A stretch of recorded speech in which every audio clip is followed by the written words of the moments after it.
तो ये क्या लिख दिया बोर्ड पर, व्हाइट बोर्ड पर? ये व्हाइट बोर्ड पे लिखा है दी गोपचंद। आप जानेंगे ये दी गोपचंद क्यों लिखा हुआ है। तो आप अभी सिर्फ इतना समझिए कि अगर आप ये याद कर लेते हैं दी गोपचंद, तो फिर आपको इलेक्ट्रॉन, प्रोटॉन और न्यूट्रॉन कभी आप पर हावी नहीं होगा। आपको सिर्फ और सिर्फ याद रखना है दी गोपचंद, दी गोपचंद।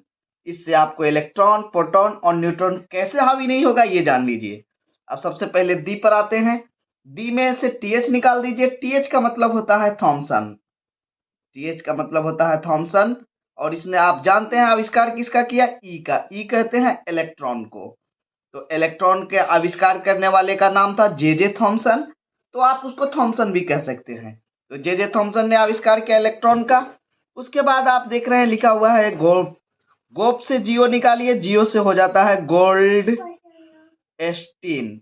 आप जानते हैं गोल्डेस्टीन आविष्कार किसका किया? आविष्कार किया प्रोटॉन का। तो यही लिखा हुआ है यहाँ पर, पी। पी का मतलब हो गया प्रोटॉन। हमने आपको पहले ही कहा था कि अगर आप याद कर लेते हैं दी गोपचंद, तो फिर आपको इलेक्ट्रॉन, प्रोटॉन और न्यूट्रॉन कभी आप पर हावी नहीं होगा। इसका झंझट ही समाप्त हो जाएगा। आप देख रहे हैं लास्ट चैन। चैन से आप निकाल लीजिए CHA, और CHA में डी लगा दीजिए, WICK। ये बन गया चैडविक। आप जानते हैं कि चैडविक ने आविष्कार किया था न्यूट्रॉन का। तो थॉमसन, गोल्डस्टीन और जेम्स चैडविक न्यूट्रॉन का आविष्कार किए थे जेम्स चैडविक ने। तो चैडविक ने आविष्कार किया था न्यूट्रॉन का।